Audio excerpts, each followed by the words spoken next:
বিয়ে বাড়িতে চুরি করে খাবার খেতে এসে নিজেই বিয়ের পাত্রী হয়ে বসে রয়েছি।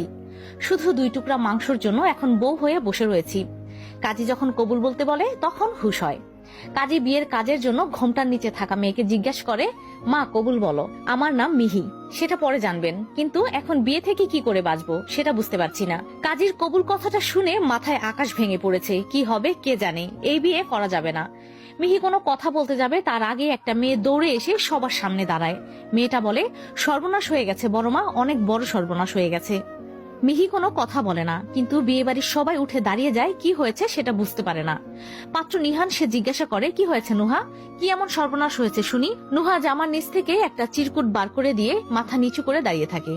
আসলে নিহান ভাইয়া মানে হলো বাড়ির ব্যালকনি দিয়ে নিয়ে আপু পালিয়ে গেছে অন্য একজনের সাথে, আর যাওয়ার আগে এই চিরকুটটা লিখে দিয়ে গেছে, যেখানে সে বলেছে সে নাকি আপনার মতো এইরকম একটা রাগী আর বদমেজাজি মানুষের সঙ্গে সংসার করতে পারবে না, আর সে অন্য কাউকে ভালোবাসে, তাই পালিয়ে গেছে তার সাথে। তারা আজকে কাজী অফিসে গিয়ে বিয়ে করবে। নুহা কথা বলা শেষ করার আগে নিহান উঠে দাঁড়ায়, চোখ দিয়ে মনে হচ্ছে আগুন বের হচ্ছে। নিহানের মা হানিয়া বেগম ছেলের দিকে তাকিয়ে দেখে। নিহানের কি রাগ সেটা উনি খুব ভালো করে জানে।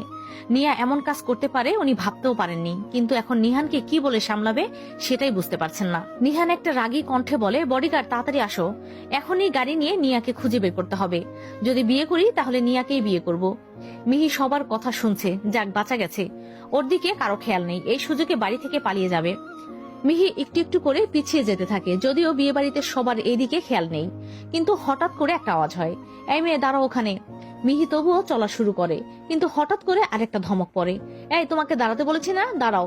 মিহি থেমে যায়, ওর দিকে একটা লোক আসছে। ঘোমটার আড়াল থেকে ভালো করে মুখ দেখতে পারছে না। লোকটা সামনে এসে ঘোমটা খুলে দেয়। মিহি বুঝতে পারে সে ফেসে গেছে, তাই পিটপিট করে চোখ খুলে বলে, জি বলেন। সামনে যে লোকটা দাঁড়িয়ে রয়েছে সে আর কেউ না, বিয়ের পাত্র নিহান মল্লিক।